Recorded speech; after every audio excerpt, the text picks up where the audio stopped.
Hola, es un placer tenerte aquí. Antes de comenzar, suscríbete al canal y dale like al vídeo. Mi marido gritaba por teléfono, furioso: mierda. ¿Por qué están bloqueadas las tarjetas? Yo sostenía el móvil con una calma que a mí misma me sorprendía. La rabia ya no ardía, era hielo. Le respondí con voz firme: lo sé todo, Javier. Él se quedó en silencio por un segundo que pareció eterno. Luego intentó inventar una excusa, tartamudeando algo sobre un error del banco. Pero yo ya no era la mujer ingenua de antes. Sabía perfectamente que no estaba en un viaje de negocios. Se había ido a París con su amante, y ahora, yo daba el primer paso hacia mi venganza. Le había visto marcharse con esa sonrisa falsa de siempre, el traje caro y el maletín que usaba para aparentar ser un hombre ocupado. Pero en su interior, él ya no era nada más que una mentira con corbata. Mientras hablaba, podía oír de fondo la voz de una mujer riéndose. Era Silvia, su amante, la misma que aparecía en los correos que imprimí en silencio durante semanas. Mientras él intentaba recuperar el control, yo recordaba cada noche sola, cada cumpleaños olvidado, cada promesa rota. No era solo el dinero lo que bloqueé. Era su acceso a mi vida, a mi compasión, a todo lo que alguna vez creyó tener asegurado. Colgué sin decir adiós. Me levanté del sofá con una tranquilidad fiera y fui hasta la cocina. Preparé un café. Lo bebí mientras la ciudad amanecía, sabiendo que en París el caos apenas comenzaba. Imaginé su rostro al intentar pagar el hotel, la cara de Silvia al darse cuenta de que no había más cenas lujosas. Era mi turno de escribir la historia. Ya no iba a ser la víctima silenciosa. Esa llamada no solo había revelado su traición. Había despertado en mí a una mujer decidida, astuta, que no tenía intención de suplicar. La guerra había empezado, y yo tenía las armas. Durante meses, Javier llegaba tarde con excusas distintas: una reunión de última hora, un viaje urgente, una comida con inversores. Yo lo miraba a los ojos y le creía, o, mejor dicho, quería creerle. Me aferraba a la idea de que era el estrés, el trabajo, la rutina. Pero la duda empezó a crecer como una sombra en la espalda. Una noche, mientras ordenaba la ropa del armario, su abrigo cayó al suelo. Revisando los bolsillos, encontré algo que me heló la sangre: 2 billetes de avión a París. No llevaban mi nombre. Llevaban el suyo, y el de Silvia. El billete de ida coincidía exactamente con el supuesto viaje estratégico que me había mencionado con tanto detalle. Había incluso ensayado sus frases, memorizado nombres de directivos que ni existían. Cada palabra suya había sido un acto teatral. Me senté en la cama y repasé cada escena, sus ausencias, sus mensajes evasivos, su olor a perfume ajeno. Silvia no era solo una aventura. Era parte de una vida paralela que él construyó con precisión, mientras yo cuidaba de todo lo nuestro. Esa noche, comprendí que no había sido ingenua, había sido traicionada con alevosía. Y ya no podía mirar atrás. Descubrir los billetes fue solo el inicio. Al día siguiente, mientras él creía que yo estaba trabajando, me sumergí en su ordenador portátil. Leí correos, revisé su agenda, accedí a sus extractos bancarios. Encontré reservas de hoteles en Roma, cenas en restaurantes caros, flores enviadas a distintas direcciones. Silvia era la actual, pero había otras. Mujeres distintas, historias parecidas. Él vivía una doble vida financiada por mis esfuerzos, mis horas extra, mis renuncias. Cada clic era una puñalada, pero también una chispa. Yo no iba a destruirlo con gritos. Lo haría con pruebas. Guardé capturas, imprimí documentos, organicé carpetas. No lloré. Mis lágrimas se habían secado con cada mentira que me había tragado en silencio. Sentí que algo dentro de mí se endurecía. Ya no era tristeza. Era estrategia. No le confronté. No le pregunté nada. Lo besé al llegar, le preparé la cena, fingí normalidad. Porque entendí que la mejor forma de herir a un hombre que vive de apariencias es mostrarle que ya no controla el guión. Él creía que todo seguía bajo su dominio.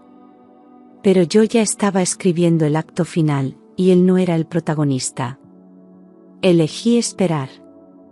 Le ayudé a hacer la maleta, le di su abrigo, le llevé al aeropuerto. Me despedí con un beso en la mejilla, el mismo que él daba a sus amantes.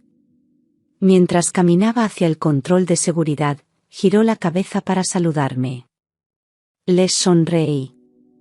Y esa fue la última vez que lo miré con esa cara. Volví al coche en silencio, con los dedos tensos. En cuanto llegué a casa, llamé al banco.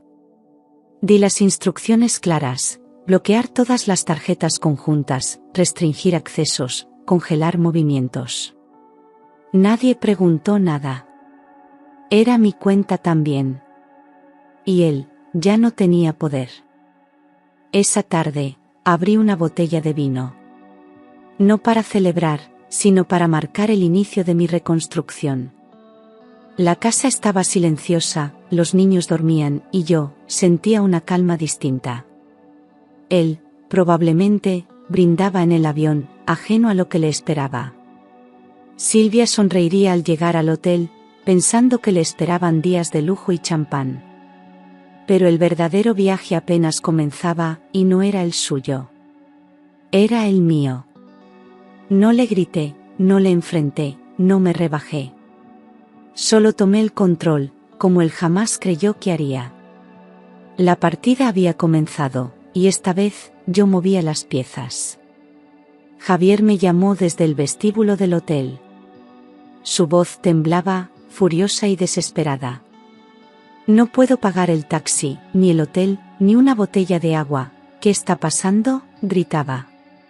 Silvia, a su lado, se reía nerviosa, creyendo que todo era una especie de malentendido gracioso. Pero cuando intentó pagar con su tarjeta personal y también fue rechazada, la sonrisa se esfumó. Empezaron a discutir allí mismo, rodeados de turistas y recepcionistas incómodos. Él buscó con frenesí su cartera, su móvil, alguna señal de salvación. Pero todo estaba bloqueado. Su mundo de lujo se desmoronaba entre las manos. Pidió hablar conmigo. Yo, desde el salón de casa, lo escuchaba sin decir nada. Solo respiraba mientras él se hundía en su propio teatro. Silvia lo dejó plantado esa misma noche, molesta por el escándalo, la falta de dinero y la vergüenza. No quería ser parte de un fracaso. Javier se quedó solo en París, sin recursos, sin aliados, con la humillación a cuestas. Intentó contactar a amigos, a compañeros del trabajo, pero todos estaban ocupados o no respondían. Por primera vez, su ego se encontró con la realidad. Y esa noche, durmió en el banco de una estación, sin nombre ni dignidad. Cuando me llamó por 10ª vez, no contesté. Le dejé sufrir el silencio, ese mismo que tantas veces él me regaló con sus ausencias. Después, le escribí un solo mensaje: lo sé todo. Y he tomado una decisión. A tu regreso, hablaremos. Nada más. No había insultos, ni llantos, ni reclamos. Solo una sentencia fría. Él insistió, me escribió por todas partes, me rogó como un niño perdido. Pero yo ya no era la mujer que lloraba frente al horno mientras él no llegaba. Yo estaba en otro plano, observando su caída con una serenidad feroz. El aeropuerto fue el escenario de su segunda derrota. Silvia lo abandonó entre gritos, delante de todos. Él intentó explicarse, pero ya no tenía argumentos, ni encanto, ni tarjetas. Regresó a Madrid con la misma ropa que llevaba al salir, sucia, arrugada, con olor a fracaso. En casa, reinaba un silencio diferente. No de miedo, sino de espera. Yo sabía que vendría a buscarme. Y cuando lo hiciera, yo estaría lista, no para perdonarle, sino para abrirle los ojos con el filo de cada verdad. Esta vez, las reglas del juego ya no eran suyas. Eran mías. 3 días después, a las 7 de la mañana, escuché golpes en la puerta. No me sorprendí. Me levanté con calma, fui hasta la ventana y lo vi. Javier, despeinado, con la barba crecida, la mirada hundida. Quiso hablar, pero no dije nada. Solo lancé por la ventana un sobre blanco.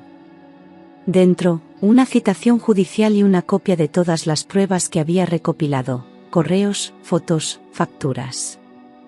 Él las reconoció una por una. Su rostro se desfiguró entre la rabia y la vergüenza. No esperaba esa jugada. Esperaba una discusión, un llanto, una súplica. Pero yo ya no jugaba su juego. No abrió el sobre allí mismo. Se quedó mirándolo, como si pesara 1000 kilos. Yo cerré la ventana sin despedirme. Lo vi marcharse con pasos torpes, cabizbajo, derrotado. Él había construido su imperio de mentiras con tanto detalle, y ahora veía cómo se derrumbaba sin que yo levantara la voz. Esa misma mañana, llamé a mi abogado. El proceso de divorcio ya estaba en marcha, y no pensaba detenerlo. No por venganza, sino por respeto propio. Porque a veces, el mayor castigo no es el odio, es la indiferencia. Y él, ya no tenía lugar en mi vida. Entré en el despacho con la cabeza alta y el corazón firme. Mi abogado, un hombre meticuloso y directo, repasó cada documento que le entregué con una sonrisa apenas visible. Tiene pruebas sólidas, podemos solicitar una indemnización considerable por daños emocionales y patrimoniales, dijo sin titubeos. Le hablé de los años de mentiras, de las noches en vela, del desgaste. Él tomó nota de todo, calculando cada detalle con precisión quirúrgica. Días después, Javier recibió la notificación oficial. Quiso pedirme que habláramos en privado, como si aún pudiera manipularme. Pero ya no tenía poder sobre mí. Ni siquiera su voz me conmovía. Intentó justificar lo injustificable. Fue un error, un momento de debilidad, una aventura sin importancia, repetía como si eso borrara los años de engaño. Yo lo observaba sin rabia, como se mira a alguien que ya no significa nada. Le respondí que no necesitaba explicaciones, solo quería justicia. Él bajó la mirada, comprendiendo que no había marcha atrás. El divorcio no era una amenaza, era una realidad inevitable. Al salir de la reunión, respiré hondo. Ya no era su esposa, ni su sombra, ni su salvavidas. Era una mujer que había recuperado su voz. Y esta vez, no la iba a silenciar. Cuando mis hijos se enteraron, el dolor fue profundo y seco. No hubo gritos, solo lágrimas silenciosas. Siempre habían visto a su padre como un pilar, como el ejemplo de lo que debía ser un hombre. Descubrir que todo era mentira les rompió por dentro. Intentaron entender, buscar una razón que justificara lo injustificable, pero no la encontraron. Javier quiso acercarse a ellos, pero ya no había respeto en sus ojos. Le escuchaban sin emoción, como si sus palabras no tuvieran peso. La herida estaba abierta, y él no tenía el valor para cerrarla. Los abracé con fuerza y les prometí que todo cambiaría. Les dije que no era culpa suya, que no habían hecho nada mal. Que a veces, los adultos se rompen por dentro y arrastran a los demás en su caída. Pero que yo no iba a permitir que eso los destruyera. Empezamos a hablar más, a cenar juntos, a reconstruir el hogar desde los escombros. Cada gesto, cada sonrisa recuperada, era una victoria silenciosa. Ya no vivíamos esperando que él regresara. Vivíamos para nosotros, por nosotros. Y aunque el dolor seguía allí, al menos ahora tenía nombre, y nosotros, teníamos fuerza. Pensé que ya lo había visto todo, pero me equivocaba. Un día, revisando los extractos de la empresa familiar, noté movimientos sospechosos. Cenas carísimas en Nueva York, vuelos a Lisboa, regalos de lujo. Nada de eso correspondía a gastos laborales. Tiré del hilo con ayuda de mi contable y descubrí la verdad. Javier había estado usando la empresa como su cuenta personal. Más de 60.000 euros en un solo año, disfrazados de gastos de representación. Todo pagado con el sudor de nuestras manos, con mi esfuerzo, con el legado de nuestra familia. La traición ya no era solo sentimental. Era criminal. Me sentí traicionada a otro nivel. Ya no era solo una mujer engañada. Era una socia estafada, una madre ultrajada, una empresaria engañada. Guardé cada factura, cada transferencia, cada recibo. Lo que antes era dolor, ahora era evidencia. No solo quería divorciarme. Quería que pagara por cada euro robado, por cada mentira, por cada noche que pasé dudando de mí misma. Había cruzado una línea que no tenía retorno. Y esta vez, no era solo entre él y yo. La justicia tendría que intervenir. Porque cuando un hombre lo apuesta todo al engaño, tarde o temprano, se enfrenta a la verdad. Mientras él malgastaba dinero en hoteles y perfumes, yo construía mi camino en silencio. Había hecho cursos de administración y marketing online, de madrugada, mientras los niños dormían y él trabajaba hasta tarde. Junto a mi hermana, empezamos una pequeña startup de cosmética natural. Nadie lo sabía. Invertí cada euro que pude ahorrar, sin contarle nada. Vendíamos por redes sociales, luego abrimos un canal de ventas directo, y poco a poco, la empresa empezó a despegar. Las clientas repetían, recomendaban, nos enviaban mensajes de agradecimiento. Sin que él supiera, yo ya generaba más ingresos de los que él jamás trajo a casa. Nunca mencioné ni una palabra. Fingía interés cuando él hablaba de economía y negocios, sabiendo que mi empresa ya tenía más proyección que la suya. Guardaba mis contratos, mis facturas, mis estrategias, como un secreto sagrado. No era venganza, era independencia. Cuando llegó el momento, le mostré mi proyecto. No lo entendió al principio. Pensaba que era un pasatiempo, algo menor. Hasta que le dije los ingresos del último trimestre. Su cara palideció. Por primera vez, vio que yo no solo había sobrevivido sin él, había prosperado. Y eso, para alguien como Javier, era la peor derrota. Pedí una reunión formal con el dueño de la empresa donde Javier trabajaba. Fui elegante, serena, con un dossier bajo el brazo que podía incendiar un edificio. Le hablé con claridad, su empleado había estado usando dinero de representación para fines personales. Mostré los documentos, los extractos, los correos. Al principio, el jefe se mostró escéptico, casi molesto. Pero a medida que avanzaba página tras página, su rostro fue cambiando. Mandó llamar a contabilidad, y al cabo de una hora, ya no quedaban dudas. Javier había estado robando. Con elegancia, pero robando. Esa misma tarde, fue despedido. Cuando salió del edificio, yo estaba sentada en un banco cercano, mirando mi móvil. Me vio. No dijo nada. No hizo falta.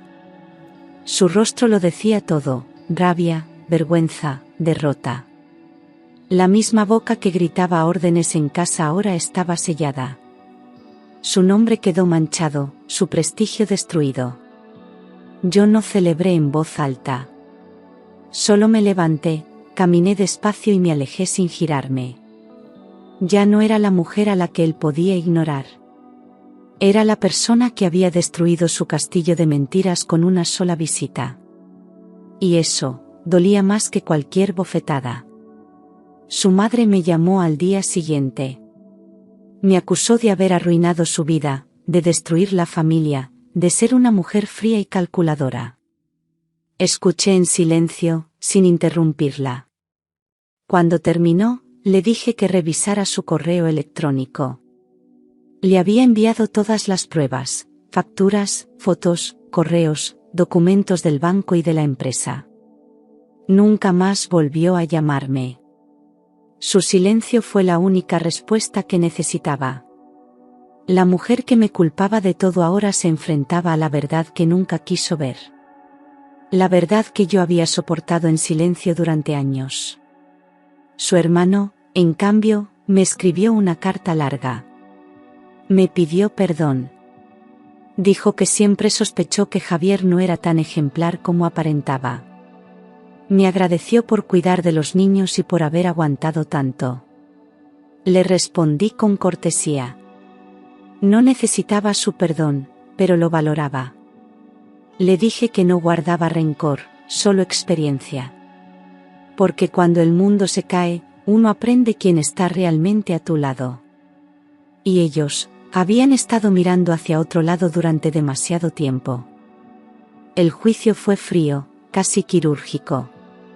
Mi abogado expuso cada prueba con precisión, mi aportación económica al hogar, mis ingresos demostrables, los movimientos irregulares de Javier. Él llegó con un traje prestado, la mirada vacía y una abogada que parecía más perdida que él.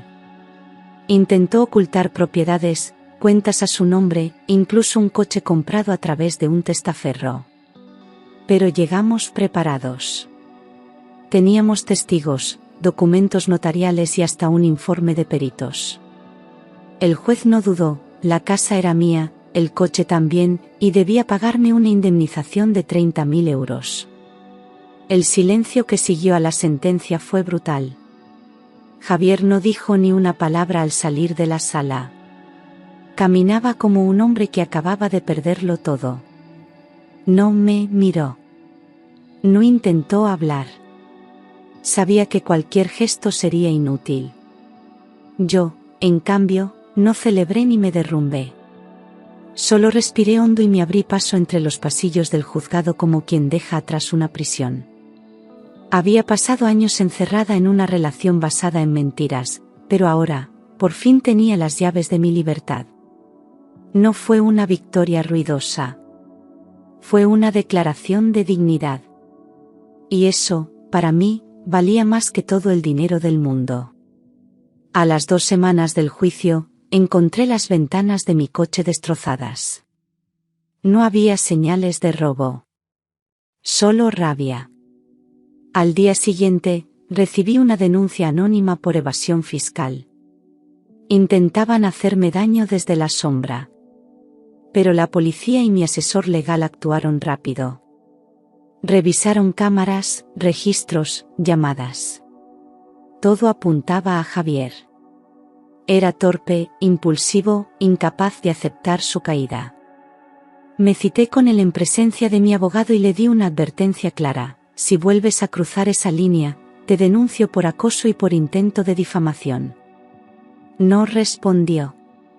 Bajó la cabeza. Y desapareció.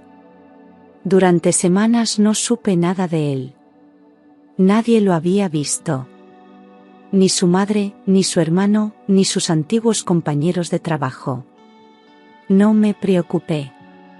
Ya no era mi responsabilidad.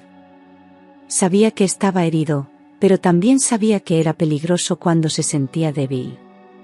Me aseguré de cambiar cerraduras, activar alarmas, reforzar mis rutinas. Mis hijos también estaban alerta. Vivíamos en una calma tensa, pero cada día que pasaba sin noticias suyas era un paso más hacia la paz. Había intentado arrastrarme de nuevo al barro, pero esta vez, yo llevaba botas. Y no pensaba ensuciarme por nadie. Una noche cualquiera, mientras preparaba la cena, mi móvil vibró. Era un mensaje de Javier. Corto, directo, casi desesperado: no tengo dónde dormir. Por favor, solo una noche. Lo leí 3 veces, sin sentir nada. Ni compasión, ni rabia, ni culpa. Dudé unos segundos. Luego respondí con una sola palabra: no. No porque odiara. No porque quisiera vengarme. Sino porque por fin entendía lo que era cuidarme a mí misma antes que a los demás. Esa noche, dormí como hacía años no dormía, en paz. Cerré las cortinas, apagué el teléfono y me preparé una copa de vino. Miré la casa en silencio. Todo era distinto. Los muebles, el ambiente, yo. No sentía miedo, ni tristeza, ni vacío. Sentía libertad. Por primera vez, no necesitaba que nadie me validara, ni me completara, ni me protegiera. Yo era suficiente. Y Javier. Javier solo era una sombra que ya no tenía forma. En ese instante, entendí que el cierre no siempre viene con disculpas. A veces, viene con la firmeza de decir no, sin temblar. Reservé el vuelo a París una mañana de otoño. No lo planeé demasiado, solo lo sentí. Necesitaba volver al escenario de su traición, pero esta vez sin miedo, sin rabia, sin él. Caminé por las mismas calles que debieron haber sido testigos de su engaño. Me senté en una terraza frente al Sena, pedí un café y abrí una libreta. Escribí todo lo que nunca dije, lo que lloré en silencio, lo que grité por dentro mientras sonreía por fuera. La ciudad ya no era una herida. Era una página nueva. Y por primera vez, me pertenecía a mí. Lloré, sí. Pero no por él. Lloré por mí, por lo que fui, por lo que aguanté, por lo que callé. Luego respiré hondo. El aire tenía otro sabor. Me levanté, caminé sin rumbo, entré en librerías, en tiendas pequeñas, me compré un vestido que jamás me habría permitido antes. París no era ya su escondite romántico, era mi santuario. El lugar donde enterré el pasado y abracé mi presente. Volví al hotel esa noche y dormí profundamente. Al despertar, me sentí más ligera. Ya no dolía. Solo quedaba la cicatriz, y la mujer que aprendió a caminar sola. Al regresar a Madrid, lo primero que hice fue reunirme con mi hermana. Nuestra empresa de cosmética natural iba en ascenso. Decidimos dar el gran paso, abrir nuestra primera tienda física. El local era pequeño, luminoso, con paredes blancas y estanterías de madera. Diseñamos cada rincón con amor y estrategia. Las clientas llegaban con curiosidad y se iban con bolsas llenas y sonrisas verdaderas. Empezaron a pedir entrevistas, colaboraciones, eventos. Nuestra marca se expandía como fuego lento, pero imparable. Había creado algo con mis manos, sin trampas, sin atajos, sin depender de nadie. Un mes después, una revista de negocios publicó un artículo sobre mujeres emprendedoras. Y allí estaba yo, en la portada, con mi nombre y mi historia. Era la misma revista que Javier leía cada mañana mientras desayunaba, creyéndose dueño del mundo. Ahora el mundo hablaba de mí. No por escándalos ni por compasión, sino por mérito propio. Mis hijos enmarcaron la portada y la colgaron en casa. Yo la miraba cada noche antes de dormir, no con vanidad, sino con gratitud. Porque después de tanto dolor, al fin, me veía reflejada en algo que sí merecía. Lo vi una tarde cualquiera, en una esquina de Chamberí. Sucio, con la barba crecida, la ropa desgastada. Tardé unos segundos en reconocerlo. Él me vio primero. Corrió hacia mí, arrastrando una bolsa de plástico. Quiso hablar, pero levanté la mano sin decir nada. No necesitaba oír nada de lo que pudiera salir de su boca. Intentó tocarme el brazo. Retrocedí. Y con una voz firme, le dije: no me sigas. Lo miré por última vez, no con odio, sino con compasión. Era un hombre roto. No por mí, sino por sí mismo. Dio un paso atrás, se quedó allí parado como una estatua marchita. Crucé la calle sin volver la vista atrás. No fue fácil. Pero fue necesario.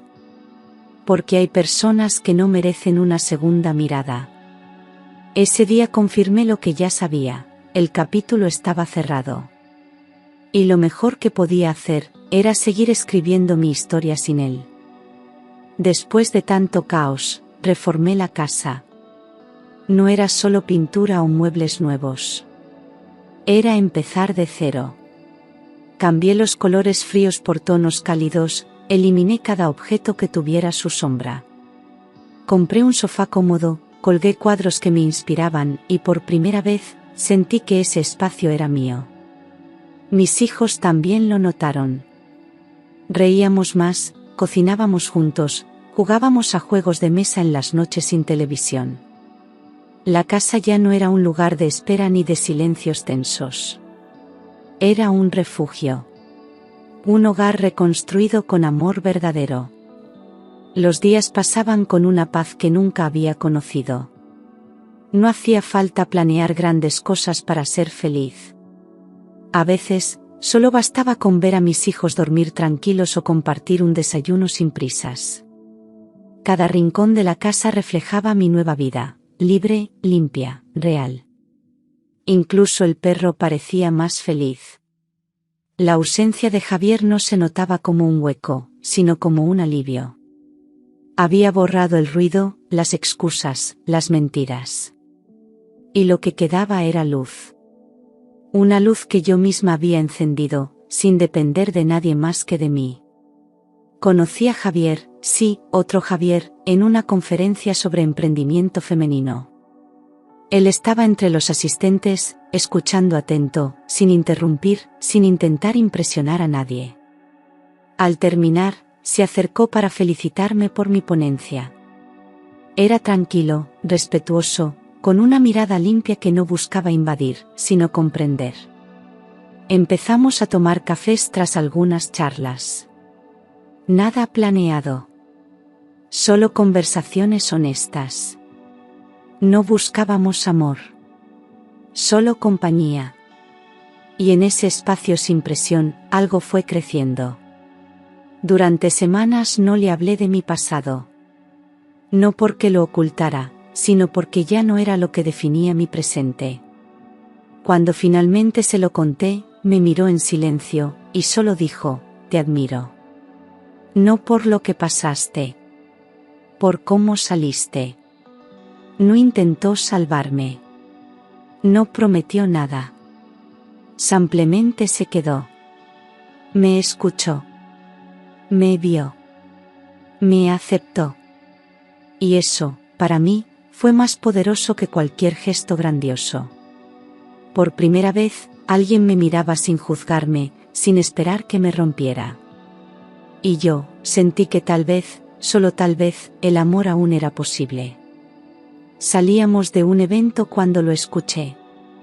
Mi nombre, gritado con rabia, desde la acera opuesta. Era él. Mi exmarido. Borracho, descompuesto, con los ojos inyectados. Javier intentó protegerme, pero antes de que pudiera reaccionar, el otro ya lo había insultado. Dijo que le había robado todo, que yo era suya, que siempre lo sería. Intentó pegarle. Pero un agente de policía, que patrullaba por la zona, intervino antes de que la situación se saliera de control. Lo esposaron delante de todos. Y aún así, no dejaba de gritar mi nombre.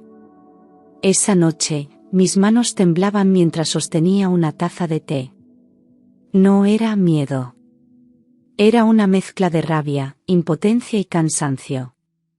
Javier me abrazó sin decir nada. No necesitaba palabras. Solo su calma. Me juró que no permitiría que me volviera a hacer daño. Y lo cumplió. Tomamos medidas legales, ampliamos la orden de alejamiento. Él quedó registrado como una amenaza. Por fin, el sistema empezaba a ponerse de mi lado. El pasado había intentado volver, pero esta vez, no tenía por dónde entrar. Un mes después del altercado, recibí una carta con remitente desconocido. La abrí con cautela, y al ver la caligrafía, supe que era de él. Desde una clínica de rehabilitación, me escribía para pedirme perdón. Decía que lo había perdido todo, que yo era lo mejor que le había pasado y que entendía, al fin, cuánto daño había causado. Leí la carta entera sin derramar una lágrima. No por frialdad, sino porque ya no quedaba nada que llorar. No contesté. Cerré el sobre y lo guardé, no por apego, sino como testimonio del cierre. No se trataba de venganza ni de orgullo. Se trataba de dignidad. Yo no necesitaba sus disculpas para perdonarme a mí misma por haber aguantado tanto. Comprendí que a veces, el perdón no es para el otro, sino para liberarse del pasado. Aquella carta no cambió nada. No me removió. Solo me confirmó que había hecho bien en marcharme. Porque a veces, lo más valiente no es quedarse. Es decir, basta y seguir andando. Él estaba en su proceso. Yo ya había terminado el mío. Un año después, estaba de pie sobre el pequeño escenario de nuestro local, con una copa de cava en la mano. Celebrábamos el primer millón en ventas de nuestra empresa. Mi hermana lloraba. Mis hijos me aplaudían con una sonrisa que valía más que todo. Javier, el nuevo, me abrazó con fuerza.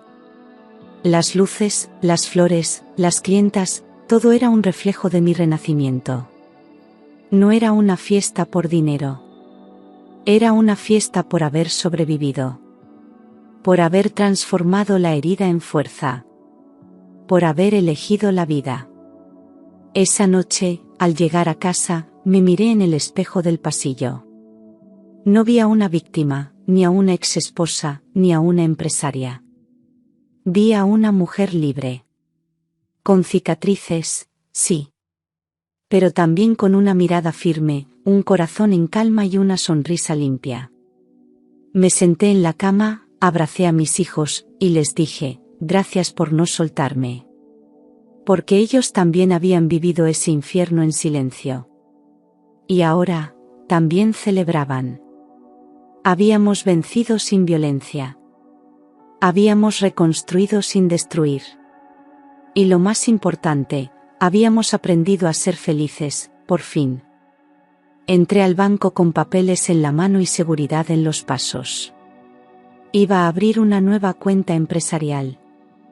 El director, un hombre mayor, me miró con sorpresa y me dijo, «Usted venía aquí con su marido, ¿verdad? Ha recorrido un largo camino». Sonreí sin decir nada. Le entregué los documentos y firmé los formularios con una tranquilidad poderosa. Esta vez no necesitaba aprobación, ni respaldo, ni autorización ajena. Era yo la que dirigía todo. La que tomaba decisiones. La que ya no pedía permiso para avanzar. Al salir del banco, me detuve un momento frente a la puerta de cristal. Vi mi reflejo. Era distinto. Más recto, más firme.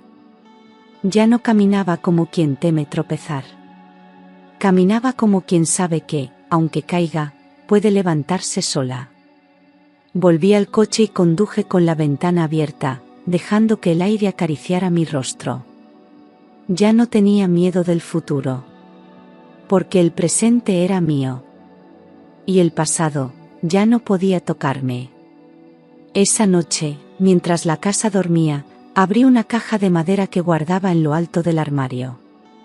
Dentro estaban los billetes rotos de aquel viaje a París, el anillo de bodas que ya no pesaba, y la primera muestra de crema de nuestra marca. Saqué una hoja en blanco y escribí una carta. No, a él. A mí. A la mujer que había sido. Le dije que no fue débil por amar, ni tonta por confiar. Le agradecí por no rendirse. Por seguir respirando cuando todo dolía. Por haber resistido en silencio y después, en voz alta. Guardé la carta doblada entre los objetos, como si cerrara un círculo. No lloré. Sonreí. Porque por fin entendía que no necesitaba olvidar para sanar. Aquel museo en miniatura no era un altar al dolor. Era un testimonio de transformación. Cada objeto tenía su historia, pero ya no me definía. Yo era más que los recuerdos. Era la autora de lo que venía. Apagué la luz, cerré la caja y la dejé allí. No como un peso, sino como un símbolo. Porque para avanzar, a veces hay que recordar desde otro lugar. Una tarde, mientras preparábamos galletas, mi hija me miró con esos ojos serenos que solo los niños tienen y me preguntó, ¿cómo supiste qué hacer? Me quedé en silencio unos segundos. No era fácil explicar lo inexplicable. Pero le dije la verdad, escuché el silencio. Y en él, me escuché a mí. Cuando todo se cae, si no te traicionas a ti misma, encuentras el camino. Ella asintió, sin del todo entender, pero sintiendo que esas palabras eran importantes. Luego me abrazó, fuerte. Y en ese abrazo, sentí que la historia no había sido en vano. Porque al salvarme, también la estaba salvando a ella. Le estaba enseñando que se puede empezar de nuevo, que se puede caer y levantarse sin perderse. Que una mujer no tiene que conformarse, ni callar, ni pedir permiso para vivir. Le enseñaba con hechos, no con discursos. Que el amor empieza por una misma. Que hay guerras que no se eligen, pero sí se deciden. Y que el valor no siempre grita. A veces, susurra. Y ese susurro era ahora su herencia. La historia no terminaba conmigo. Empezaba en ella. Comprendí que el dolor no me destruyó. Me transformó. Que la traición no me rompió. Me reveló. Que París no fue solo el escenario de su mentira. Fue el lugar donde decidí empezar de nuevo. No fue la ciudad del amor con él, fue la ciudad del amor conmigo. Mientras él gritaba, mierda, yo susurré, gracias. Porque haberlo perdido, fue la única forma de encontrarme. Lo que parecía el final fue, en realidad, el principio de todo. Ya no necesitaba explicaciones, ni justicia, ni redención. Tenía paz. Tenía propósito. Tenía futuro. No me definía su abandono, sino mi renacimiento. Y aunque la herida existiera, ya no dolía. Era cicatriz. Y en cada línea de esa marca, había fuerza, historia, verdad. Me levanté, respiré hondo, y sonreí. Porque al final, no vencí por vengarme. Vencí, por elegir seguir viviendo.